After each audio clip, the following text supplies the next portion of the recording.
Nagash, also known as the Great Necromancer, was the first practitioner and creator of necromancy, and is the most powerful magic user of all time, his power rivaling that of the ancient Slan and High Elf wizards from the dawn of time that fought in the First Great War against Chaos.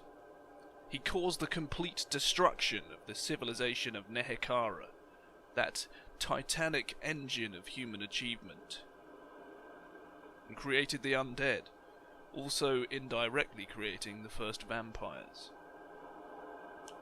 Although once a mortal man, Nagash became a lich, the most powerful form of undead, casting aside his mortal flesh in favour of magical power and an unmatched mastery over the arcane. He is many thousands of years old, and endured where others would have perished. During his absence, Nagash has sought one thing and one thing alone: absolute power over all things. He is relentless in his ambition for total domination over the world, and will stop at nothing to see his dreams realized. He controls an entire legion of followers, worshippers and acolytes who have done his bidding faithfully, serving him as a god and furthering his fell schemes. He has been one of the greatest threats the world has ever faced, and was only stopped at a great cost each time he rose, never being truly defeated. In his attempts to become a god, Nagash learned how to tap the power of magic into certain materials, and also constructed the Black Pyramid, the largest structure ever built by human hands. Its purpose was to draw the winds of magic south, so that he could use more magical power for himself to fuel his megalomaniacal dreams.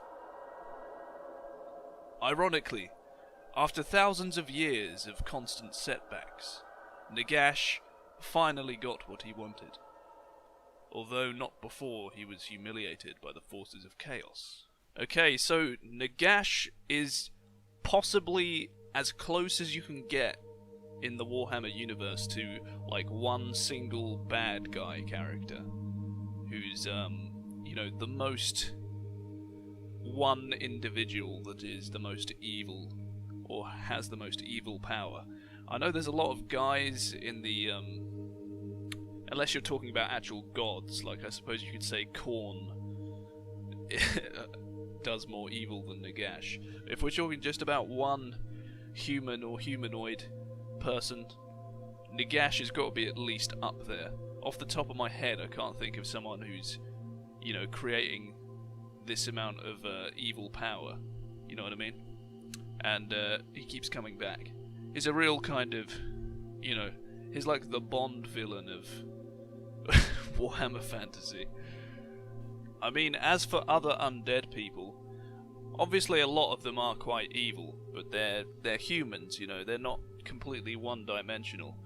But vampires, like you have the whole von Karstein and Isabella story where they're like really in love and they care about each other and stuff. So necromancy isn't necessarily evil. It's kind of just like gives people certain. It's a window to power, and you can't really judge someone for going into something slightly sketchy in order to get power. I mean, it's like dealing drugs or something like that.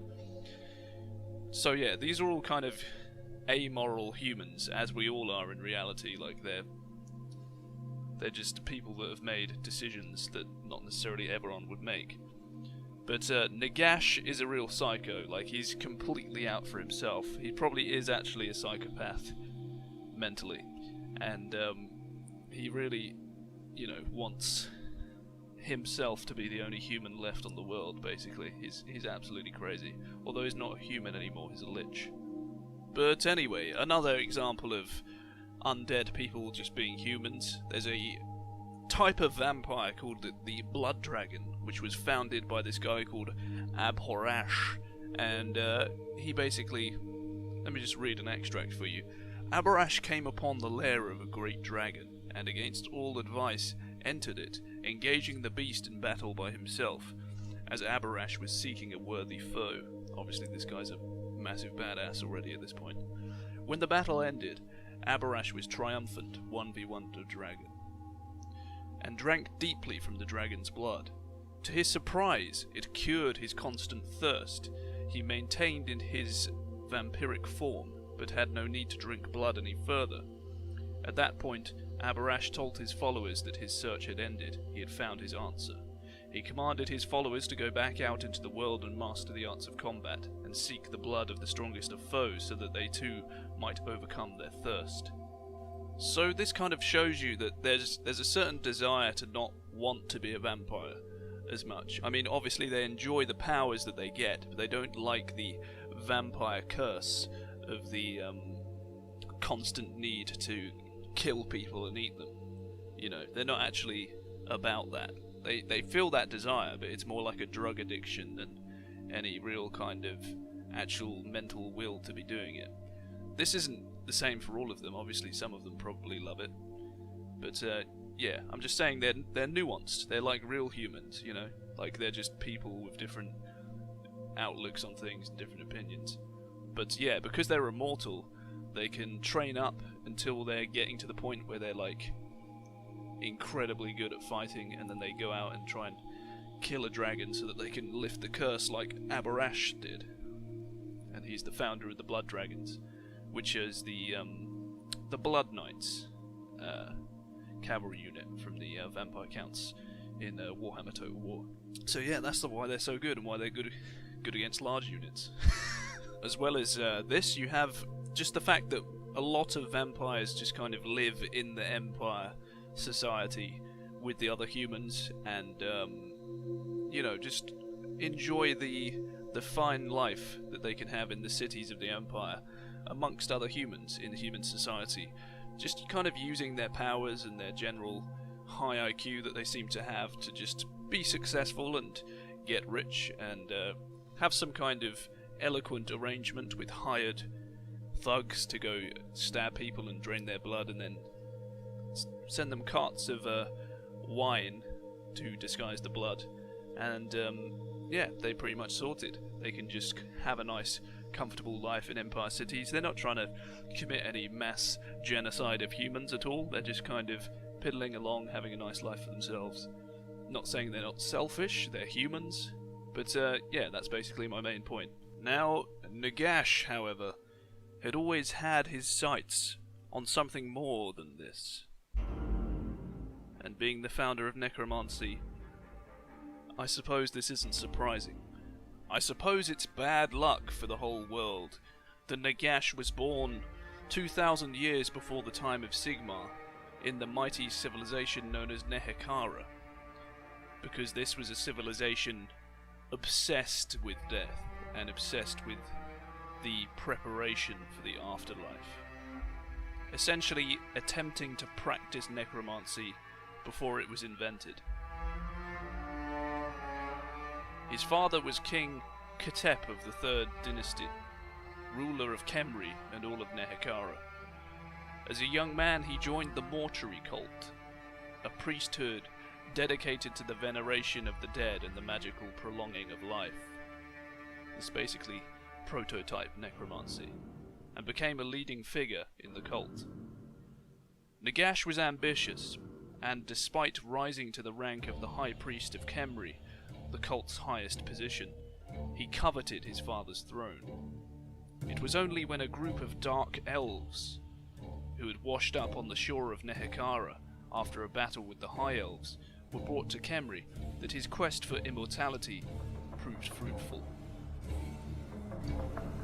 One among their number was a sorceress who revealed all of her knowledge of magic to Nagash. From her, he learned of the realm of chaos beyond the chaos waste in the north, and of the winds of magic, and how they could be channeled. Unlike the divine magic of the priests of Khemri, based on communication with the gods, Nagash learned of magic that mortals could manipulate for themselves. He learned of Dar, and how it could be drawn to a location and condensed inside certain materials. This elf sorceress was extremely useful to Nagash, and he never would have found out about this dark magic if she had not enlightened him upon it. Soon, He learned all he could from her, and when she outlived her usefulness, Nagash murdered her companions, defeated her in a magical duel, and consumed her soul. He then proceeded to enact his plan to put himself on the throne. He brought dozens of weak and dispossessed nobles together, and gave them the ability to prolong their life. In return, they swore to serve him forever. Foremost amongst them was Arkan the Black, who became Nagash's second-in-command, and one of the most ruthless of Nagash's servants. After the death of their father, Nagash's brother, King Thutep, ascended to the throne. One night, Nagash slew his own brother, murdering him in cold blood and burying his brother's wife alive. The next morning, his hands still covered with Thutep's blood, Nagash claimed the throne of Nehekhara without opposition. Nagash used his knowledge as the basis for a new branch of magic, which he called necromancy. This magic greatly extended his lifespan, and during the centuries to come he mastered it, although he did not succeed in preserving his physical body, and it enabled him to reanimate the bodies of the dead. So he just remained animated and full of energy for years, as in centuries, while his physical body rotted down to the bones. Must have been absolutely disgusting, but you'd be too scared of him to really do anything. He ruled Khemri through fear, and with his power forced countless slaves to labour for 200 years to raise a massive pyramid of black marble. The dreaded, legendary Black Pyramid of Nagash, which he committed a great heresy in making, because he made it far larger and more imposing than the tomb of Setra the Imperishable, a testament to his hubris. Now, for a lot of people this is going to be kind of hard to relate to and understand how offensive this is, but Setra is essentially the Sigmar of Nehekhara. If Nehekhara is the Empire, he is Sigmar. He's united this entire land that was, like the Empire, split up into loads of different tribes. And although he was slightly more tyrannical than Sigmar, he is the unifier and the father of this huge civilization. And for Nagash, who's usurped his way into power anyway, to build this huge black pyramid, specifically to dwarf Setra's one, was literal heresy. One does not simply dwarf the pyramid of Setra the Imperishable, the King of Kings, High King of Nehekhara, Lord of the Earth, Monarch of the Sky, Ruler of the Four Horizons, Mighty Lion of the Infinite Desert, the Great Hawk of the Heavens, Majestic Emperor of Shifting Sands, Eternal Sovereign of Khemri's legions. Nagash used this dreaded, legendary Black Pyramid to draw the winds of magic from the far north down to the lands of Nehekhara, storing them there for his use, to aid them in his campaign, and to subdue the neighbouring kings. Bearing in mind the fact that Nehekhara is near the equator, there's naturally very little magic near there, so this is quite an advantage for him to have this. Nagash penned his knowledge and findings within 9 tomes made of human flesh, bound with dwarf hair and illuminated with human blood. These works became known as the 9 Books of Nagash. Others flocked to his promises of immortality and power. Dozens of nobles, as well as 1/3 of the Lich Priests, sided with Nagash. However, the other kings of the various Nehekharan cities were aghast with the reign of terror which Nagash had begun, and his disrespect of Setra, and railed under the terrible taxes that Nagash forced them to pay. Some 2 centuries after having been forced to witness what they saw as a blasphemy that would surely bring the wrath of the gods upon the blessed lands of Nehekhara, the kings of 7 other lesser cities allied themselves in order to remove Nagash from his throne. A powerful army was raised to march on the city of Khemri. Using his necromantic powers publicly for the first time, Nagash raised a vast horde of skeletons to destroy the attackers. In the death-obsessed culture of Nehekara, this was recognized as the greatest of obscenities and a grave insult to the gods themselves. Hundreds panicked, terrified by the thoughts of battle versus the departed, who were sacred. Although many fled at the sight of the skeletal army, the forces of the other kings rallied, and Nagash was ultimately defeated, but not slain. Arkan gave his life to protect his master. Nagash fled to the northeast to plot his revenge. The priest kings, meanwhile, did their utmost to destroy everything Nagash had wrought. His works and many of his books were burned, and the cabal of acolytes that he had seduced to his service were put to the sword. The Arkan that gave his life to hold back the armies so that Nagash could escape is Arkan the Black, who we talked about earlier. He is the most loyal of the evil Nagash's followers, helping lead the coup that brought him to power. Arkan was also a great necromancer, and one of Nagash's most principal students. He also led great numbers of armies against Nagash's enemies, such as the priest kings that revolted against him.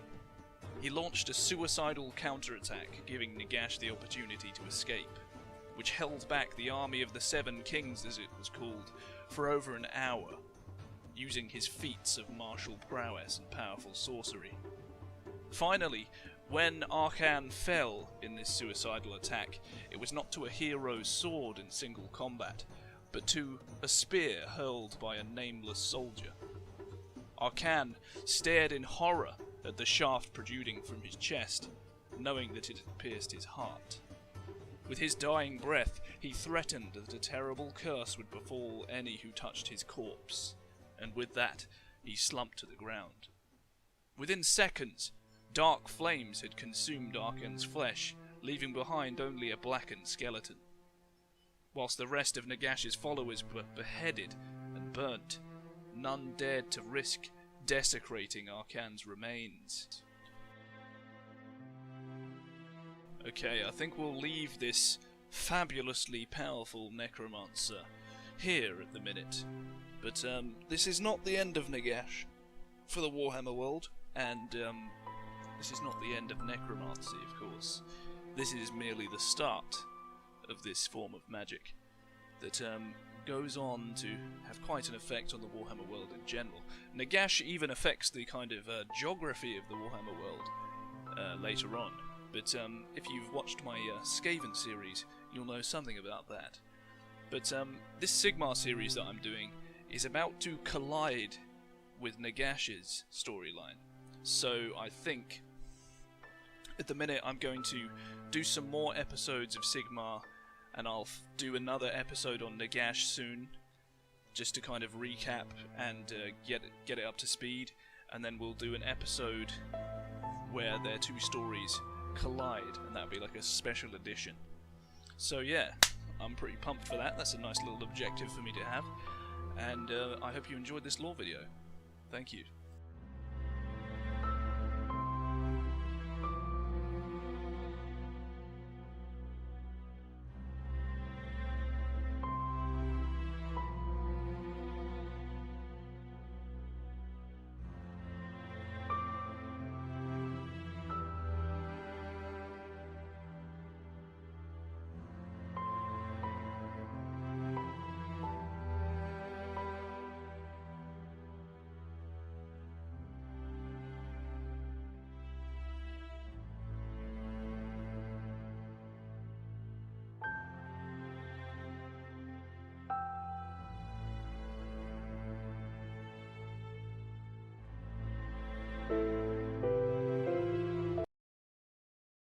For hundreds of years, the priest kings continued to rule Nehekara, but the corruption of Nagash had forever tainted the land, and it was never truly recovered.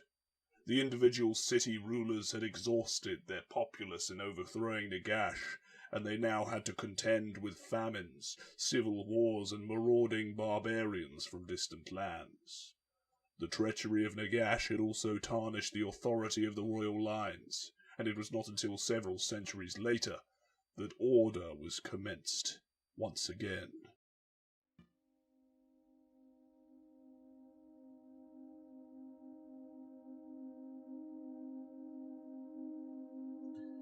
Alcadazar was the eldest son of King Artan Heru, priest king of Kemri.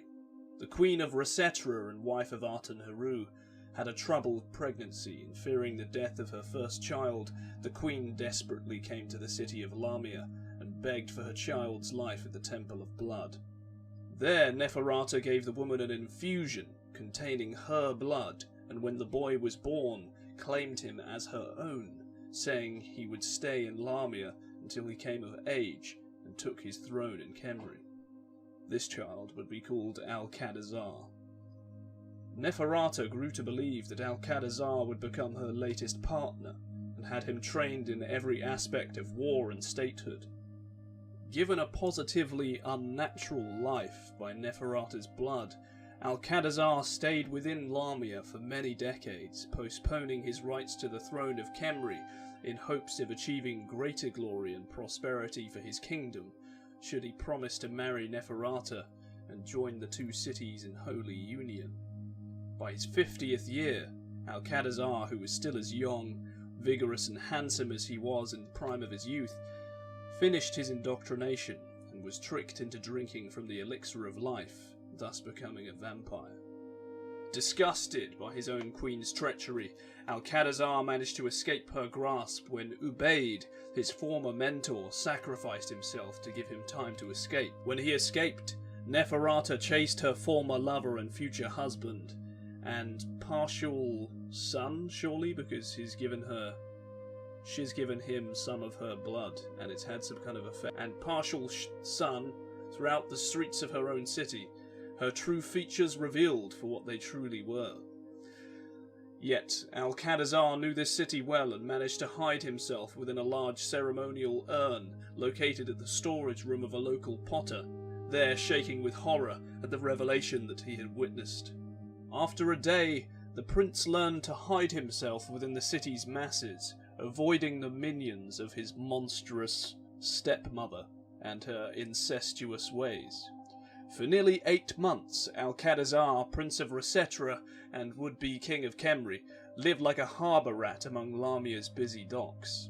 He looted and he stole, gambled on games of dice and drank sour beer in reeking alehouses that no city guardsman dared enter. He killed his first man in a vicious back-alley brawl when a gang of sailors tried to press-gang him onto their ship. For a time he worked as hired muscle for one of the most notorious brothels in the Red Silk district, and there fell into the company of a gang of jewel thieves who preyed upon the old noble families who lived in the shadow of the royal palace. That association had ended in blood and betrayal on a moonless night in early spring. Alcadazar had escaped with nothing more than a handful of copper coins and a dying woman's kiss. She had been his first love, and she had nearly been the death of him. Finally, the prince judged that his time had come. He was certain that Neferata was still looking for him, but her attention was still fixed on the caravans and the travellers' quarter. The guards at the city gates had slipped back to their daily routine, and his description had changed from the night of his escape. He was much thinner now, and his features were hidden beneath a full black beard. Dressed in faded desert robes and laden with a leather pack filled with food, spare clothing and other supplies, he passed through the eastern gate, in the middle of a torrential afternoon rainstorm. The guardsman, scowling from the doorway of the gatehouse, waved him through without so much as a second glance. But the prince soon learned that escaping the city was only the first of many challenges that lay between him and distant Resetra. Beyond the watch forts at the eastern end of the plain, the land was wild and lawless, infested with roving gangs of outlaws that preyed on unwary travellers. His hopes of falling in with an eastbound caravan were quickly dashed, as the paranoid merchants and their hired guards feared that he might be a spy for the caravan raiders. Alone and on foot, Alcadazar's skills were tested to the utmost over the first few months as he struggled his way across the plain. He was forced to fight for his life on more than one occasion, but his training and the lasting potency of Neferata's elixir saw him through. The road became less dangerous, but no less hard, once he had left the Golden Plain behind. Alcadazar made his way to Liberas, thinking that Resetra's ancient allies would lend him aid, but the prince found the city of scholars in a sad and decrepit state. The famous collegiums were all but deserted, and the palace of Scholar Kings was closed even to its citizens. Alcadazar lingered there for almost a month, waiting in vain for an audience with King Pachet, but the royal viziers refused to even listen to him. He left Liberas as road-weary and penniless as he'd been when he'd arrived. Finally, almost a full year and a half after his escape from the Temple of Blood, Alcadazar passed through the formidable gates of Resetra, the warlike city of his people. The prince was pleased to see that the city prospered under the rule of his younger brother Assar. This time he knew better than to approach the palace directly. He was sure that Lamia had agents in the city, and they were certain to be on the lookout for him. Instead, he made inquiries in the market, and that evening he found his way to the home of his uncle Kenti. Although Kenti was an old man now, his strength gone and his vision fading, he recognized Alcadazar at once. The prince was welcomed with tears of joy. Later, when he had told Kenti of what he'd seen inside the temple, his uncle wasted no time in arranging a secret meeting with Assar inside the palace. Accompanied by Kenti, Alcadazar was ushered into the king's privy council chamber, where he met his younger brother for the very first time. Though Assar did not possess his brother's extraordinary physique and magnetic charisma, the kinship between the two could not be denied. Assar welcomed his brother warmly, and over goblets of strong southern wine, Alcadazar told Assar his horrifying tale. This was the moment that the prince had been waiting months for. Sitting in the filth of Lamia's back alleys, he'd envisioned his brother's face lighting up with righteous rage as he learned of Neferata's crimes. Swift messengers would be sent across the length and breadth of the land, spreading the news and summoning armies to war. Alcadazar would return to the City of Dawn as a conqueror, at the head of a vast army made up of warriors from every city in Nehekhara. But Alcadazar was to be disappointed. The king of Resetra listened to his prince's tale, his expression thoughtful. When Alcadazar was finished, Assar took a long sip of wine, and then gave his brother a frank stare. Assar had made it clear that he believed every word of the prince's story, and vowed to send agents to uncover proof of Neferata's crimes. But Alcadazar knew that such efforts were doomed from the start. No stranger to the city could stand a chance of penetrating the palace compound and slipping undetected into the temple, and none of the temple's high priestesses could be persuaded to betray their mistress's secrets. That left only one possible alternative. If the great cities needed proof of Lamia's hidden evil, then Alcadazar would have to obtain it himself. He had remained as his uncle's guest for many months, formulating his plans, and then he slipped quietly from the city amid the guards of a merchant caravan bound for Libris. 6 months later, he found himself, once again, friendless and alone upon the lawless expanse of the Golden Plain. Alcadazar had thought that slipping back to Lamia would have been a simple matter. It had been years since the escape. For all that the rest of the world knew, he might as well have been dead. In fact, that was probably the most likely occurrence. But Neferata still hadn't given up looking for him. If anything, her search had turned far darker and more terrible than before. The city docks and the poorer districts lay under a constant pall of dread. The streets were all but deserted after dark, because people were disappearing almost every night and were never seen again. Informers were everywhere, searching for men who matched his description. The city guard had tried to detain him at the west gate, when no amount of gold would dissuade them. He'd then been forced to draw his sword and fight his way out. Mounted riders had scoured the trade road for weeks afterwards, searching for him. He'd only managed to escape by fleeing deep into abandoned farmland, where the bandits held sway. There he fell in with a tribe of bandits for 20 years. His unnatural lifespan increased further by the elixir of life. Throughout the 20 years that Al-Qadazar spent with the desert nomads, he learned much of their lifestyle and began to rise in the ranks of their society. His natural talent for command and his high levels of education and specifically military skill were a great boon to him. And of course the special abilities that were given to him by the elixir of life and the blood of Neferata. In a society where the education and rearing of noblemen can make them gods amongst men almost, this combined with the magical abilities of a vampire will certainly do the trick for upward mobility. Once Al-Qadazar managed to gain enough influence in the desert tribes, he began to use this to uncover Neferata's coven. Couriers and courtiers were captured and taken by the desert tribes, and soon the secret of Lamia was revealed. Al-Qadazar took proof of the meddlings of the Queen of Lamia, and also proof of his lineage as the eldest son of King Aten-Heru, a priest-king of Khemri previously, and laid claim to the throne of Nehekhara itself.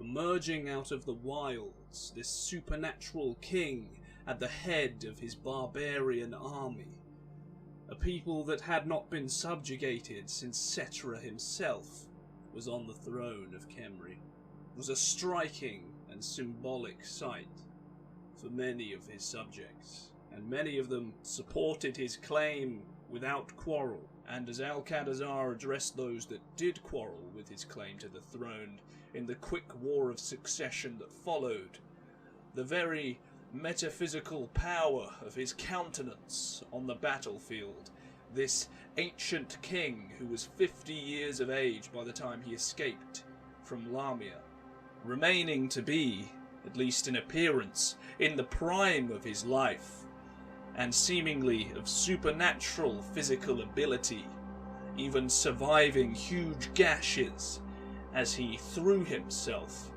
with an unnatural courage born of the knowledge of his immortality into the front lines of a battle, crushing the skulls of his enemies in his hands with an inhuman strength and ferocity, did a lot for his negotiating skills, certainly for the soldiers of the princes that would be facing him. It did not take long at all for them to capitulate to his armies. So then, it was not long until Al-Qadazar ascended to the rule of Khemri and Nehekhara as a whole. Under his wise and charismatic leadership, Al-Qadazar bound the great cities under his rule, and Nehekhara began to prosper once again. The treachery of Nagash was still hanging over the land, and it was hard to forget. Since his reign of terror, the mortuary cult had been watched very closely. The Lich priests were forbidden from deviating from their age-old lore of incantations, which had remained unchanged for centuries before Nagash. However, the lords of the city of Lamia hungered for power over their rivals, and they had seen in Nagash's sorcery the means not only to dominate all of Nehekhara, but also the chance to live forever and to sever their dependence on the mortuary cult. To this end, they had stolen one of the blasphemous books of Nagash from the Black Pyramid, and over the course of centuries they had secretly become adept practitioners of necromancy. The Queen of Lamia, Neferata, embraced the malign magic and used her powers to consort with demonic entities. She created a tainted version of Nagash's elixir, extending her life indefinitely, yet cursing herself for all eternity. This is the elixir that she had given to Al-Qadazar forcefully, after tricking him into it.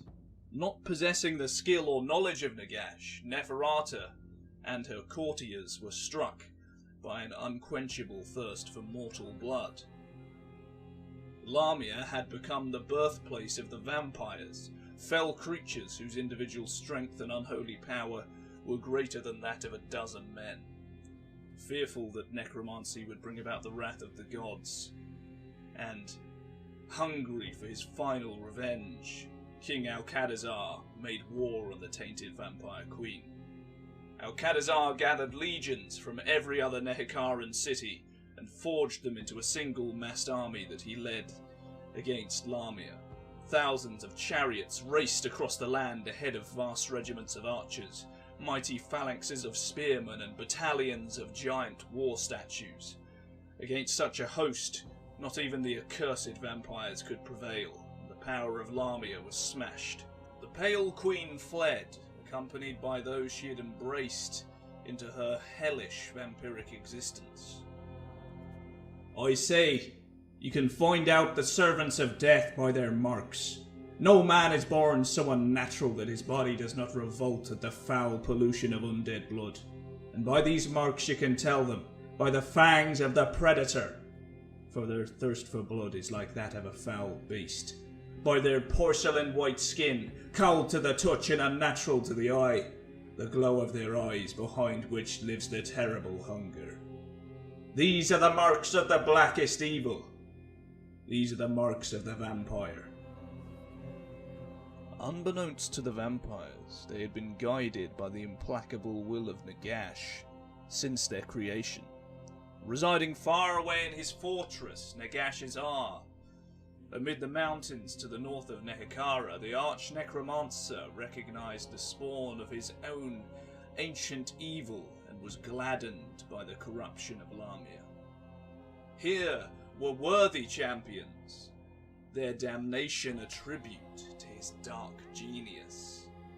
Drawing them to him, Nagash welcomed the vampires and they became his dark captains. Through them, Nagash began a new offensive against Nehekara, and the two sides fought numerous battles, the outcomes of which would pave the way for the necromancer's inevitable return. Beside the vampires came the dead warriors of a vast host, skeletons drawn from the knights and cairns of the northern lands by the power of Nagash's sorcery.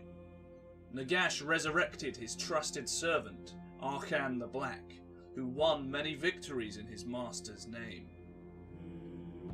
War assailed Nehekara for years on end, and the land was irredeemably scarred. However, Alcadazar was the greatest general of his age, and he led a unified army of Nehekara against Nagash's evil for all their long years of battle.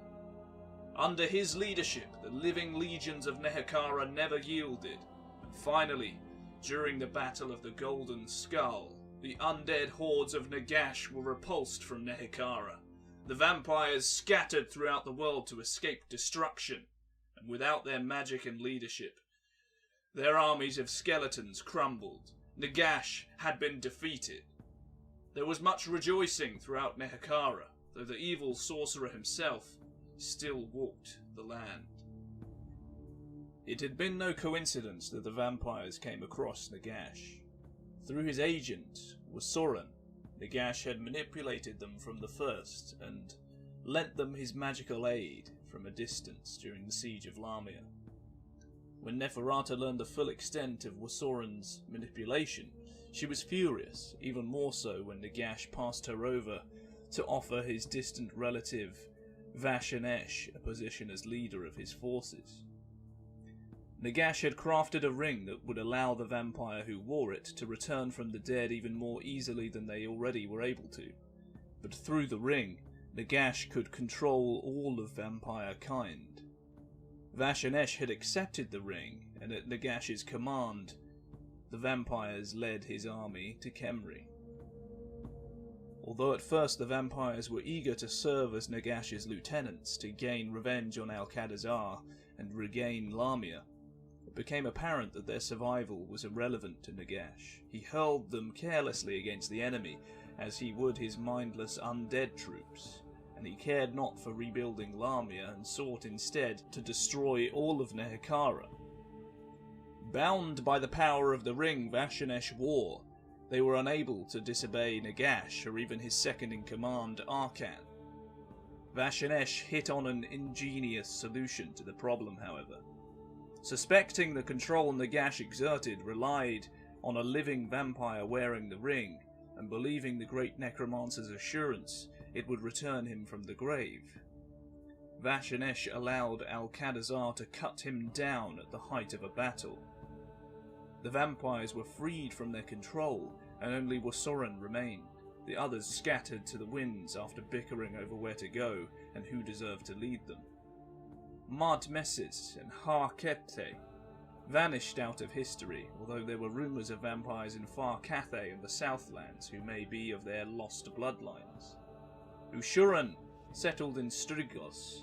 Neferata travelled widely, influencing the nations of man from their foundings and inserting her daughters in privileged positions amongst them. Wasoran stayed by Nagash's side whilst he cursed and ranted at the fickleness of vampires. Upon Nagash's defeat, Wasoran took many of his master's writings and studied them with the aid of his acolytes and his apprentice Melchior, transcribing his notes in the dread Grimoire Necronium. His mastery of necromancy grew so profoundly that he was able to limit the red thirst that drove vampires to live dangerously close to mankind, although the effect of this change was to hideously twist his line's physical form. His reward for the feat was death at Melchior's hand. Vashanesh eventually returned, as Nagash had promised that he would, and he spent the next few centuries testing the limits of his ring. Even if Nagash had truly died after being abandoned by the vampires, which seemed unlikely, the ring had allowed Arkan to control them as well. Vashanesh set out mastering certain magical arts to make the ring his slave rather than vice versa. During this time, he'd spent much of his time in the lands of Kislev, where he took up the name of Vladimir.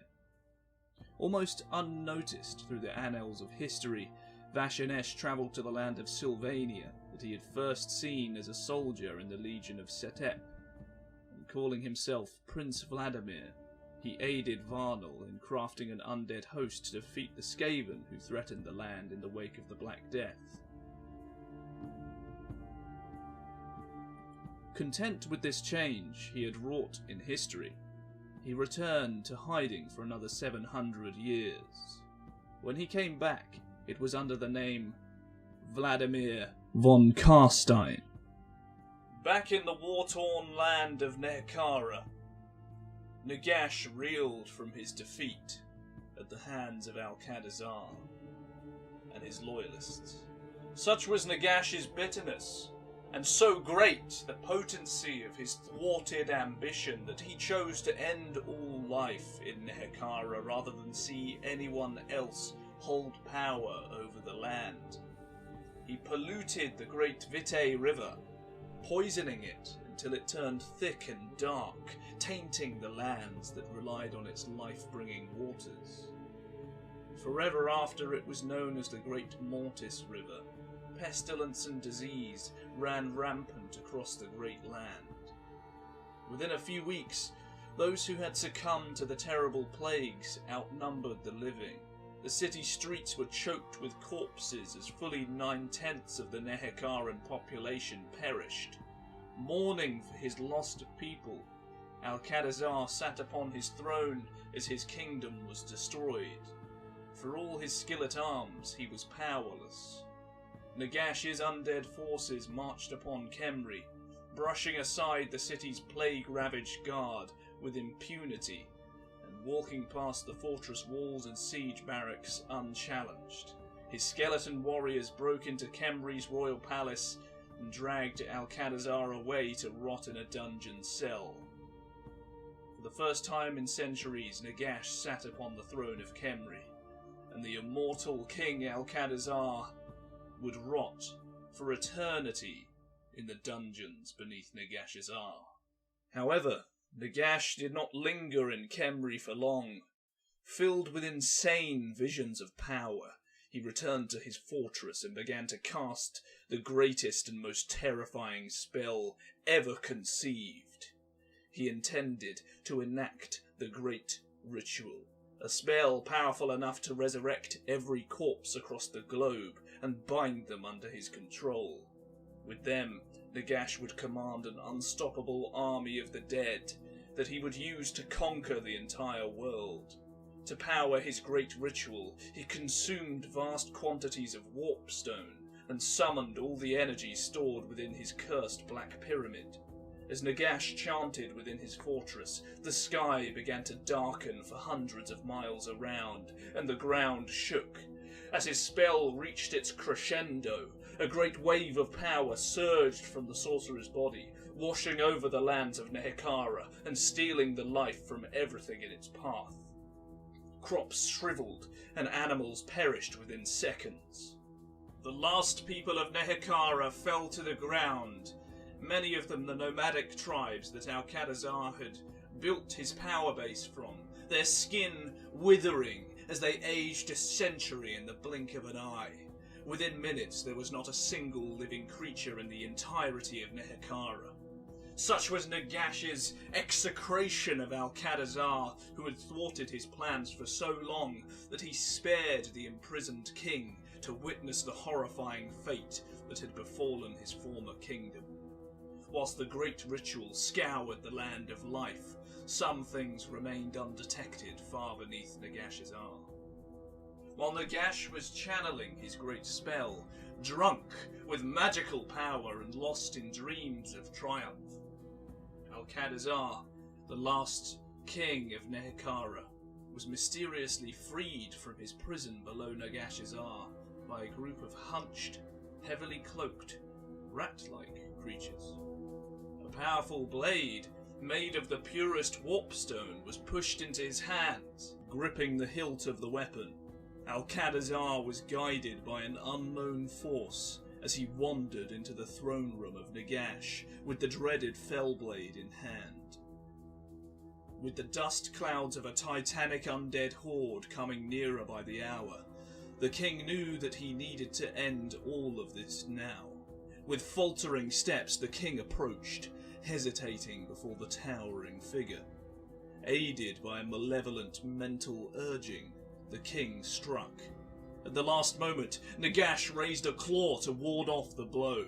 The Fellblade was far too powerful to ward, though, and clove through Nagash's spell, cleaving the Necromancer's upraised fist. In retaliation, the Great Necromancer snapped out of his stupor to unleash a heavy, deadly blast at the king.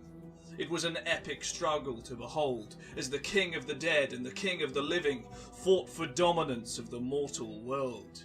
With his last bit of strength, the king once more drove on, and struck once more upon the necromancer's decaying body.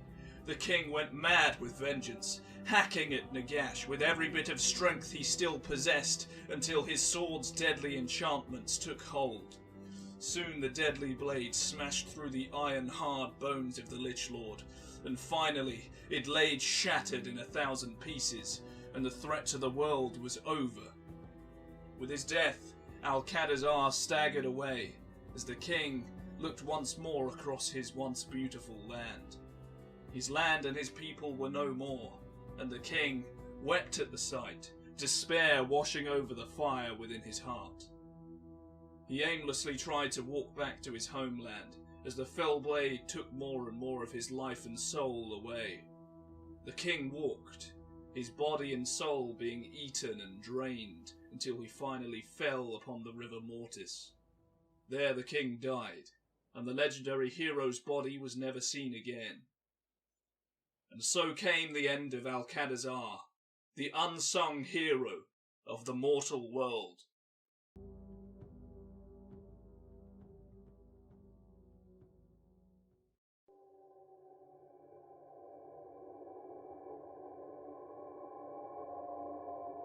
Though Nagash was defeated that day, part of his spirit still lingered on in his magical artifacts, the most prominent of which was the Crown of Sorcery. When Nagash was defeated, Al-Qadazar tried to find his way back home with the crown in his possession, but the loss of his people and the evil of the Fellblade eventually made him succumb to his wounds, and he fell upon the bank of an unknown river. Al-Qadazar's frozen and frostbitten body was found in the melting spring snow beneath the banks of Blind River by Caedon, the shaman of the Lodringen folk. Caedon recognised Alcadazar for a mighty king and ordered a barrow built for his corpse. There was something about the crown that attracted him though, and he kept it, to his eternal damnation. Part of the Great Necromancer's spirit was infused in the crown, and it fed the old man some of Nagash's secrets. His dreams were full of whispered promises, and his mind was filled with dreams of an empire. Soon his noble soul was corrupted by the crown's pulsing evil. He told his tribesmen that he had a vision, and ordered them to build a city on the site of Alcadazar's burial mound. He named the city Morcaine, which in the tongue of his people means the place of death. For a brief time, a wicked civilization blossomed in the Badlands, stretching from the shores of the Black Gulf to the entrance of Mad Dog Pass, from Blood River to the edge of the Marshes of Madness. Colonies were even established in the area that would later become known as the Border Princes. The Orcs were pushed back out of the Badlands, back to the World's Edge Mountains. His mind filled with dreadful visions, Caedon began to recreate the books of Nagash, inscribing the Great Necromancer's dark tale and committing much of his secret lore to paper. His vision was skewed by the crown, and he took to worshipping Nagash as a god and forced his followers to do the same. Soon the cult of Nagash was reborn, and undead things kept guard over its temples. Caedon himself lived in a palace of black marble, built over the entrance to Alcadazar's burial mound, and was considered the most devout of Nagash's worshippers. The Badlands were not fertile, and the population of Morcaine was never great, but with labour provided by untiring zombies, citadels were built and harrows excavated. Roads were erected to link the far corners of the land to the capital. Caedon was no mere acolyte, but a potent sorcerer in his own right, and as his mind filled with the Great Necromancer's knowledge, he began to devise his own spells. He wrote his infamous grimoire in ink distilled from blood, in a volume bound with flayed human skin.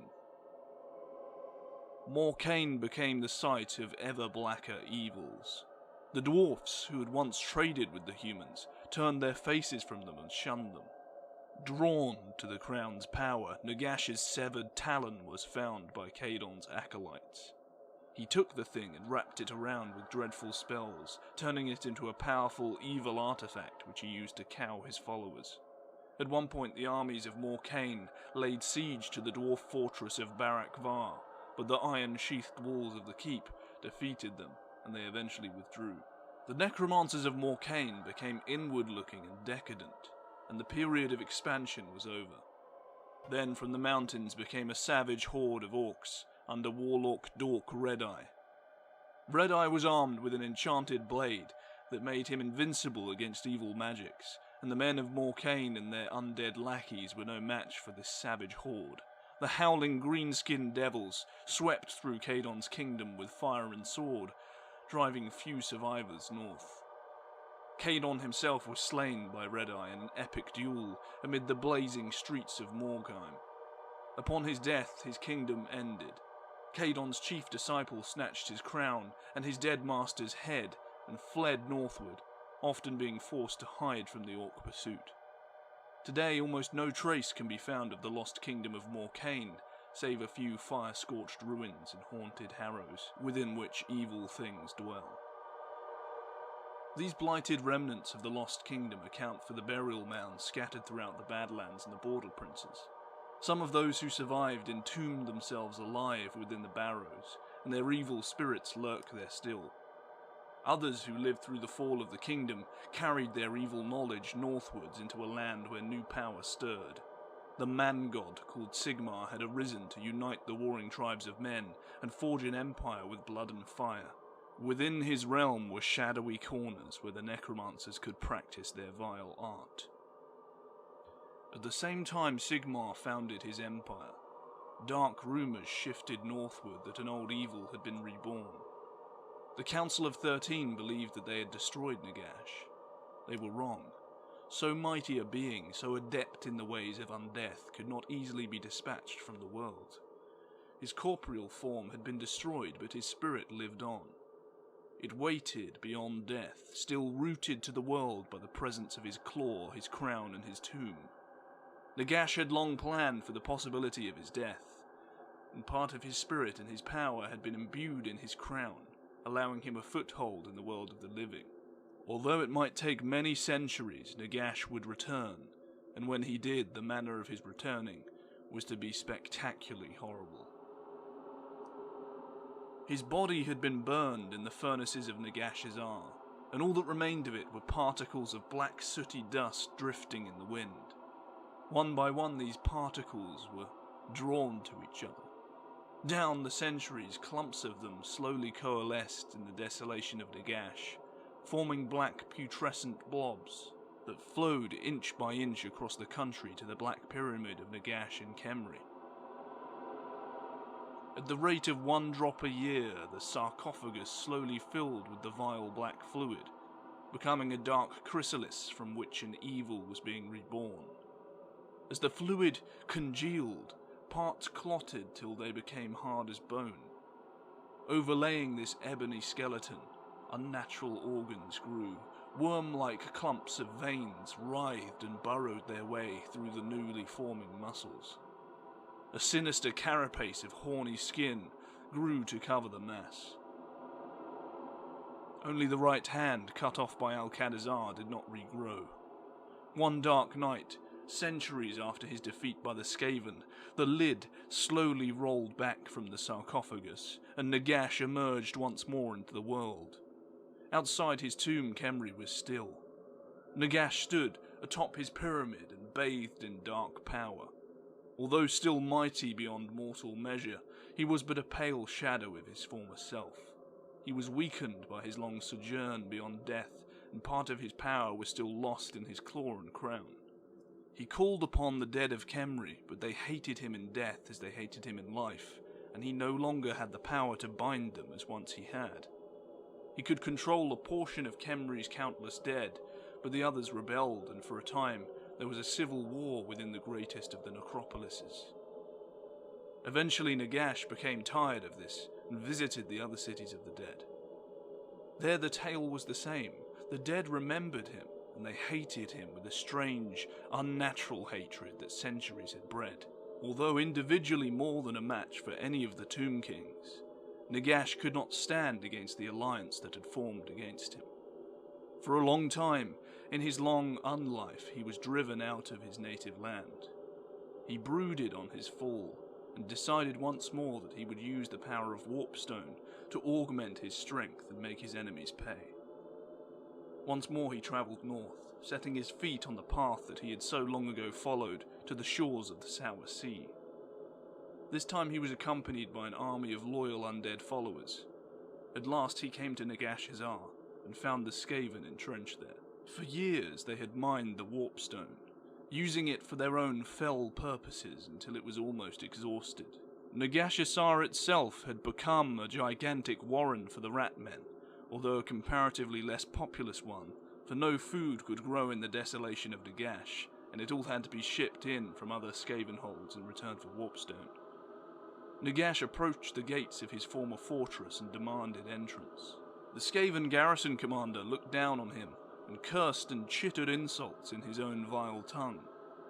With a word, the Great Necromancer slew him, and then with a word he opened the gates, for he had forged them and knew all the secret commands to which they would respond. In one night the forces of Nagash swept through the cursed pit and overwhelmed the surprised Skaven, driving them from the city.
see now?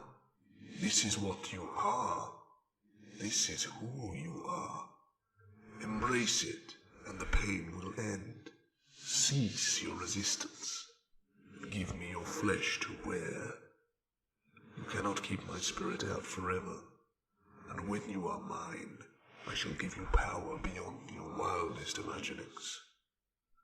This petty empire of man that you have built is nothing to what we might achieve together.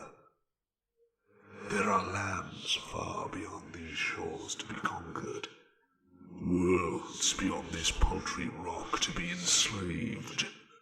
Stand at my side, and this entire world will be yours. Nagash was now in control of his citadel, but was angered beyond mortal comprehension to discover that the warpstone was almost exhausted by Skaven mining. The devices he had used to refine, concentrate, and purify it for his own sorcerous purposes were all destroyed. Even had they not been, there was no longer enough warpstone that he coveted to allow him to recreate the Great Summoning. Undaunted by the armies the Council of 13 sent to reclaim Nagash's the Great Necromancer set to work. First he laboured in his forges, creating a great metal talon for himself to replace his lost claw. His undead hosts carried out instructions under his supervision to make the device. The artificial claw was cunningly wrought and covered in disturbing runes that hurt the eye. It was as flexible and useful as a normal hand, and many times stronger. Now Nagash could once more hold a weapon with his own hands. He could create more devices, and summon the spirits of the dead, interrogating them for information, and slowly, piece by piece, he reconstructed the events that had taken place during his long absence. He heard of the disappearance of Al-Kadazar, and how he had been driven to madness and death by the crown, and exposure to the Skaven's Deathblade. Eventually, his attention was drawn to the north, where Kadon's heir, Marath, had taken his crown. Wrapping himself in a black cloak and many powerful protective enchantments, Nagash set out in secret for the northern lands, determined to reclaim what was his. Far was his destination, and many were his battles on the hard road to the cold northern lands. Nagash travelled through lands where stalwart dwarf warriors battled orcs and goblins, and where the followers of chaos still lurked. He eventually arrived in the lands of the nascent empire, and took up residence in the long-abandoned ruins of the elf city of Athel Tamara. This was to be his base, from which he would scour the north in search of his crown. From the ruins, Nagash sent messengers, winging out to locate Kadon's heir. But Marath was dead. The evil mage was slain by Sigmar, and the crown was in the possession of the first Emperor of Man. Sensing its utter evil, he refused to use it and kept it under lock and key within his treasure vaults, far from the eyes of those who might be tempted by it. The dead do not squabble as this land's rulers do. The dead do not fight one another. The dead have no desires, no petty jealousies or ambitions.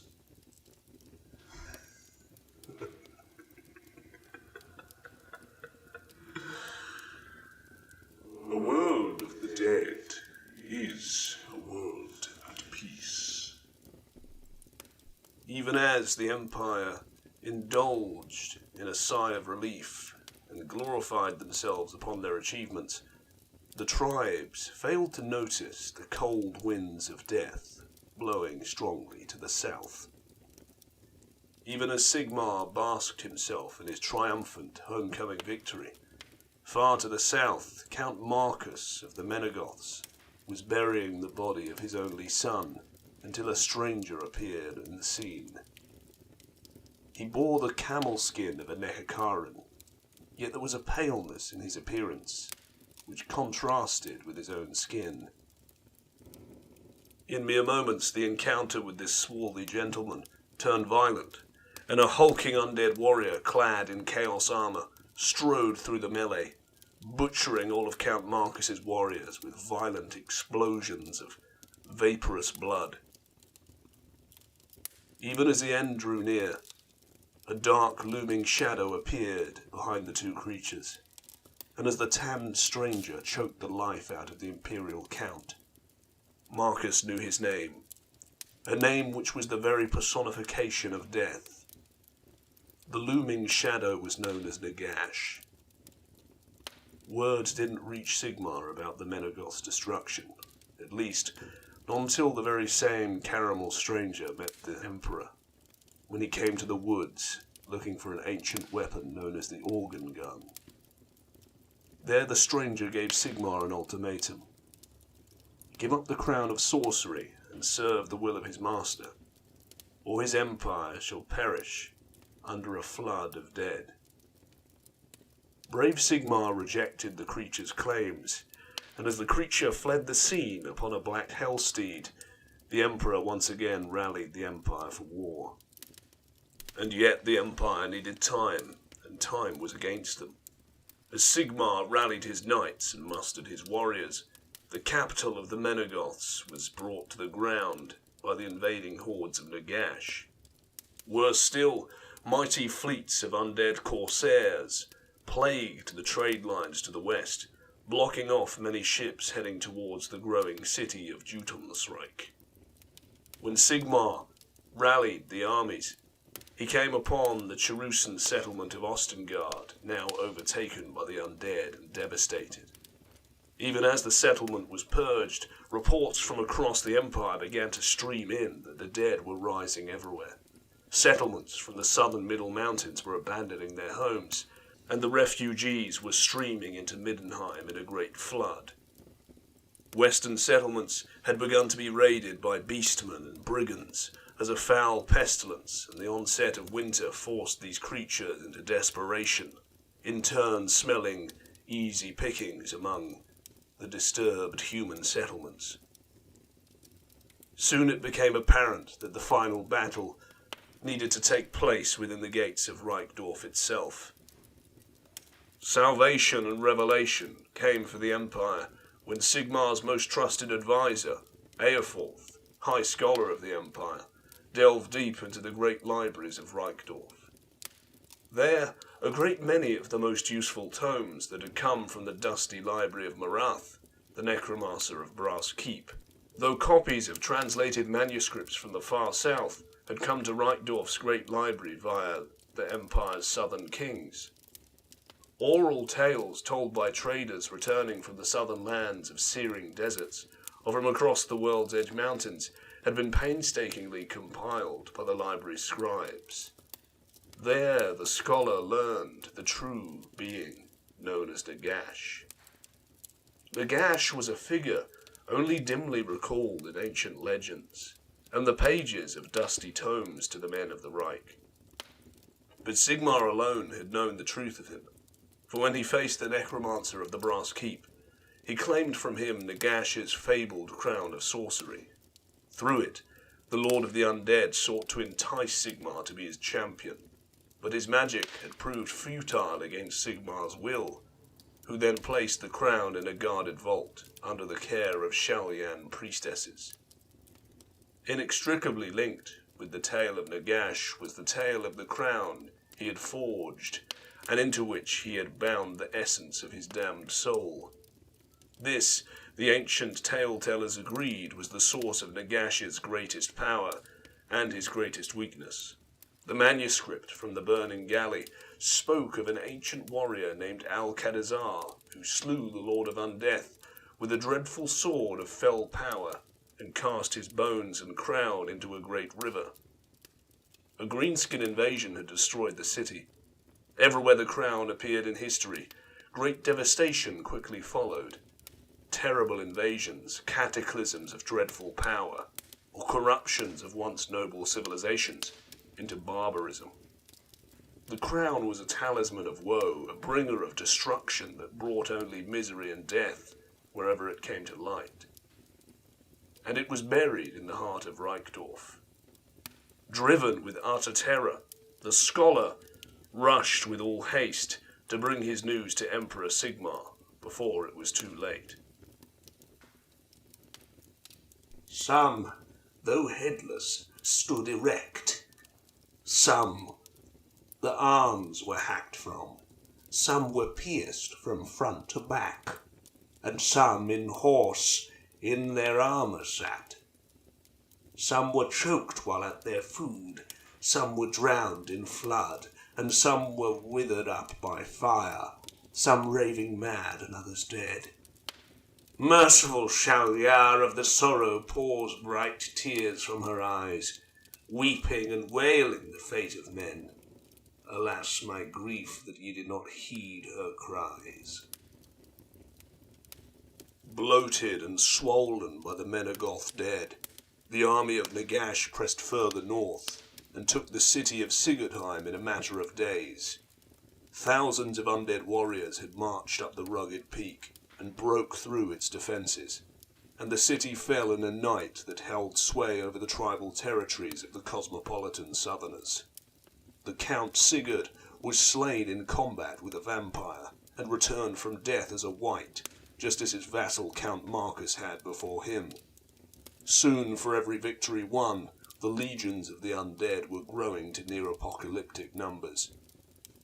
It was not mere whim that Nagash had divided his forces, for he had sought to deprive the Empire of its greatest strength, unity. His forces assailed every province, even as far as the great city of Middenheim.